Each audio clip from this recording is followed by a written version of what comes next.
te define como pessoa não é isso.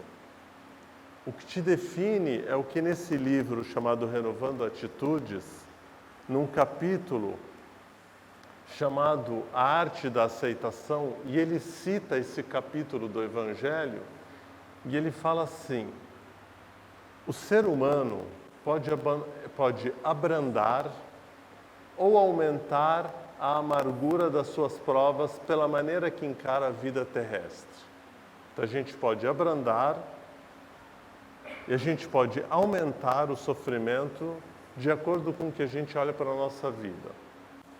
Então ele fala assim: contentar-se com sua posição. Olha como é forte isso.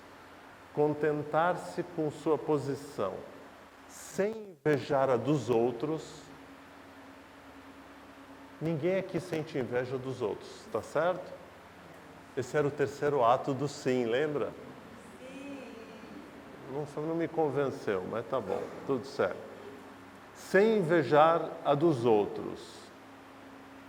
De atenuar a impressão, ou seja, diminuir a impressão moral dos reverses, daquilo que é reverso, daquilo que não deu certo e das decepções que experimenta. Ele aure nisso uma calma e uma resignação. Porque a gente planeja uma coisa, né? E às vezes a gente planeja uma coisa, mas quando a gente chega lá, a gente descobre que não era aquilo.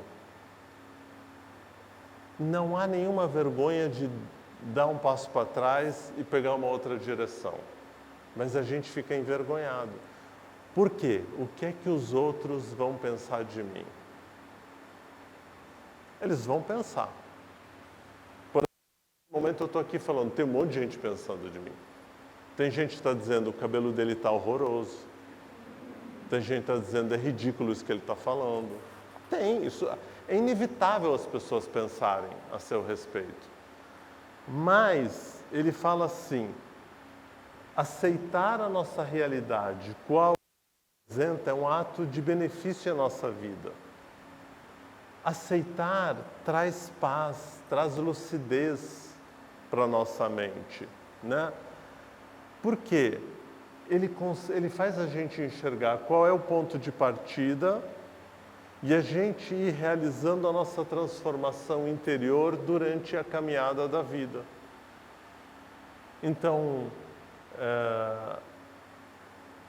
a gente muitas vezes, até nas nossas conversas, a gente fala assim: como é que você está? É engraçado que a gente tem um pouco, ou a gente, no Brasil a gente tem, nós que somos de origem brasileira, a gente tem o compromisso de dizer está tudo bem, né? Mas não está tudo bem. Mas a gente tem vergonha de dizer, não estou tão feliz. A gente até estranha como os australianos respondem, né? Você pergunta, ele fala assim, it's not bad today. It's not bad. Não está tão ruim. É porque a gente tem medo de validar o que a gente está sentindo. Então, estar tudo bem significa você descobrir o que te faz sentir você com você mesmo. Mas o problema é que na era do Instagram, na era das revistas de beleza, na era dos apelos, existe um modo do que você tem que ser. Então vamos dizer assim, imaginem que a gente somos bichos da floresta. Imagine se na floresta alguém conseguisse, na rede social deles, definir que todo mundo tem que ser leão para ser bonito. Pensa na crise existencial da preguiça. Imagina a girafa. A girafa provavelmente ia estar procurando um médico para encurtar o pescoço, porque tem um pescoço muito comprido, né? Vamos dizer assim, eu estava ferrado, porque cadê a juba? Não tem a juba, já era. Mas os nossos irmãos animais mostram para a gente que a autenticidade está em ser quem eles são. O leão não tem ele não fica numa crise dizendo assim, nossa, mas dá uma olhada naquele canguru bonito ele, né? Tem um rabão bonito. Ou a lagartixa com inveja do jacaré, né? Ou do crocodilo, dizendo, isso aqui é ser um bichão. Eu sou uma bichinha desse tamanho, pequenininha, olha o tamanho daquele. Eles não têm essa crise. A gente tem essa crise. Por quê? O Hamed, nesse livro, ele fala assim, muitos de nós fantasiamos o que poderíamos ser. Ah, eu podia ser melhor, eu podia ser mais forte, né? Ah, eu podia ter a força que a minha amiga Daniela tem. Ela tem uma força que só ela tem, eu não tenho. Eu posso ter admiração pela força dela, dizer, rapaz, impressionante, né? Eu sempre cito isso porque é verdade, comparativamente, então eu não tenho que invejar. Porque igual a ela, só ela. Mas eu posso até ter admiração, dizer, admirável como essa pessoa tem força, e eu não tenho, e está tudo bem. Então ele fala assim, poderíamos ser, não convivendo, porém, com a nossa pessoa real. Então a gente está sempre em comparação. É verdade isso ou é uma mentira? O tempo inteiro a gente está se comparando com alguém. Eu acho que a gente não deveria olhar a revista de beleza. É verdade.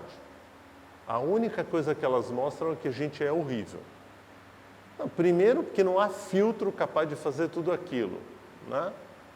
E aí eu fico pensando, mas por que a gente precisa definir um padrão só de beleza? Por quê? Porque a gente carrega constantemente uma série de máscaras como se fossem utilitários permanentes. Então a gente não pode ser quem... Porque a gente tem vergonha do quê? Do julgamento. Lembra que eu falei agora há pouco do julgamento? Como eu tenho medo do julgamento, eu tenho que estar sempre vestido como uma persona. E eu tenho que estar atendendo à expectativa do que vocês esperam de mim. E aí eu vou me perdendo de mim mesmo. Então, a gente deveria de verdade aceitar a nossa natureza. Como a gente é, por que a gente está passando por essa situação. Então, é um pouco aceitar de que o meu telhado desapareceu. E é uma aceitação. Porque isso é inevitável, isso é genético. Geneticamente, aquela cabeleira que eu tinha foi-se embora. E está tudo bem. E se você não brigar com isso, você tem uma nova descoberta. E o que é uma nova descoberta? É você perceber, e não é que os folículos renasceram de novo? Porque nas laterais eu sou praticamente, quem é mais antigo, mais velho vai lembrar do Bozo. É verdade. Se eu deixar o cabelo crescer e pintar de vermelho, já dá para arrumar um bico para trabalhar com as crianças de Bozo, né? Só preciso achar a vovó Mafalda, vou achar já, né? Quer dizer, uma coisa bem antiga. Mas não é que os cabelinhos voltaram a nascer? Mas qual é a descoberta de você aceitar? Eu não quero mais ter cabelo, porque eu descobri como é bom ser careca. Rapaz, o cabelo está sempre arrumado. O máximo que você acorda é ter que arrumar só a sobrancelha, porque a bicha, depois de velho, ela começa a virar uns chifres assim.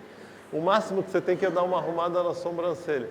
Mas é aceitar, inclusive, a beleza de ter uma pele com uma característica aos 10 anos, ela se transforma aos 20, ela vai modificando aos 30, ela se metamorfoseia aos 40, ela fica brilhantemente enrugada aos 50 e maravilhosamente com marcas aos 60. Eu que vou viver até os 120, que Deus proteja a minha pele, né?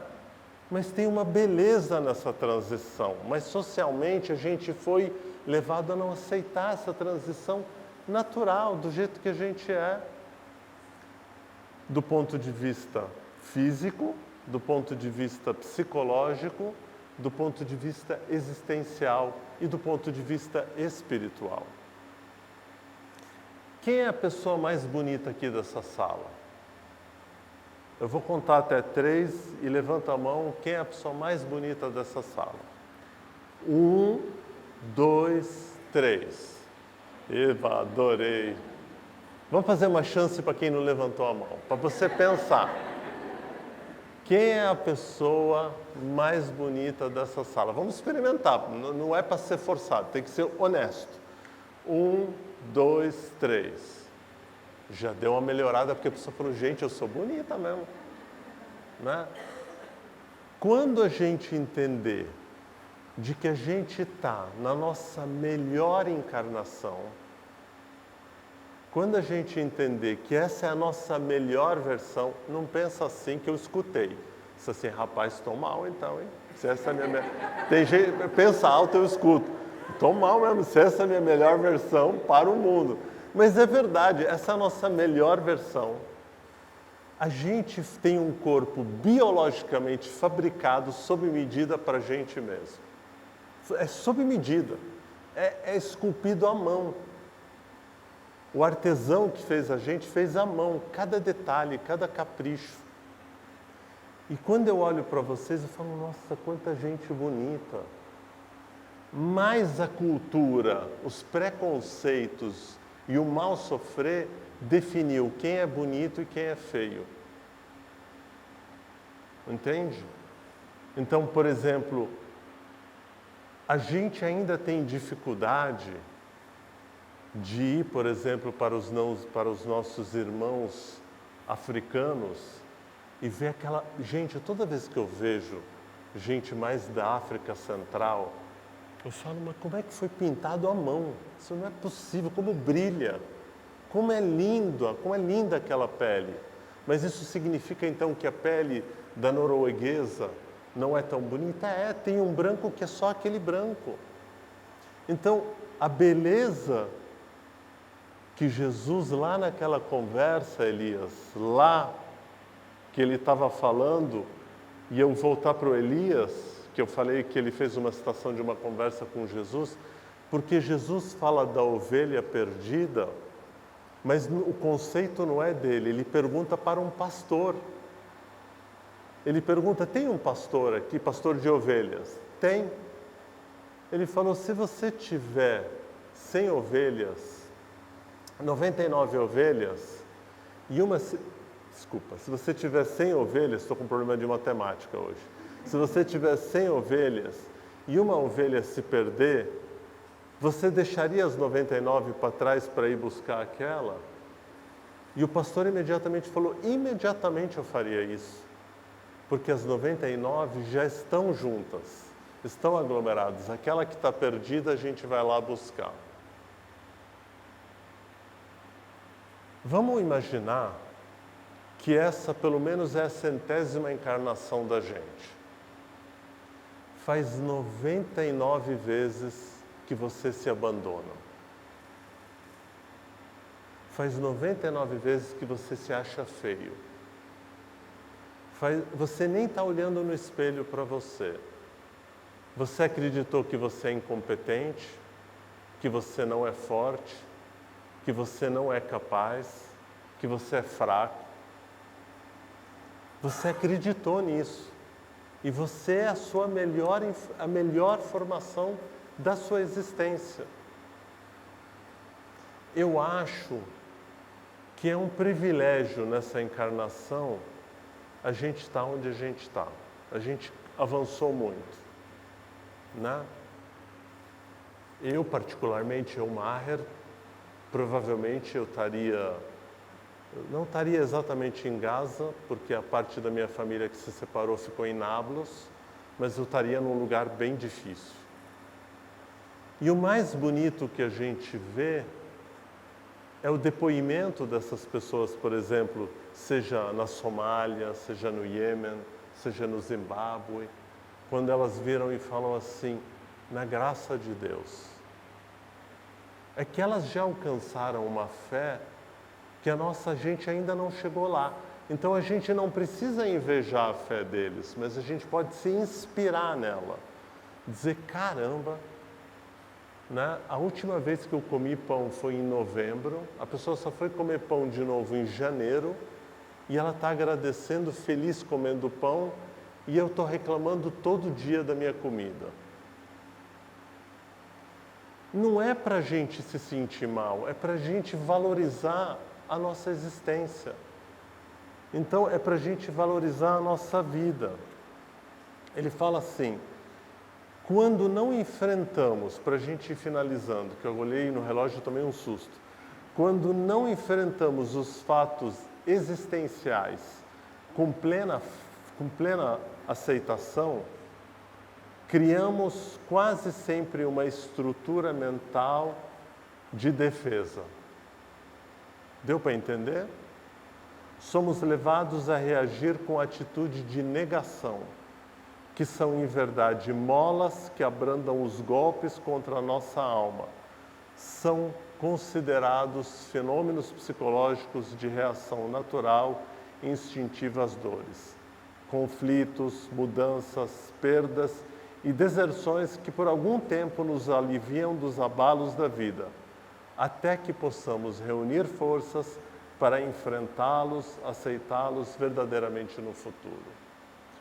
Então, o bem sofrer é eu entender por que é que eu estou parado naquele lugar, por que eu ainda insisto num trabalho que não me representa, por que eu estou vendendo a minha alma pelo valor de hora que eu ganho, por que é que eu estou brigando com o corpo que foi me dado de presente, por que é que eu insisto em amar quem não me ama.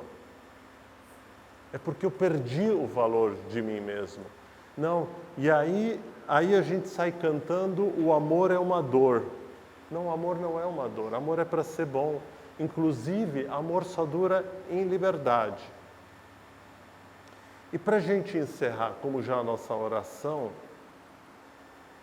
quero que você pense nessa música num diálogo com você mesmo.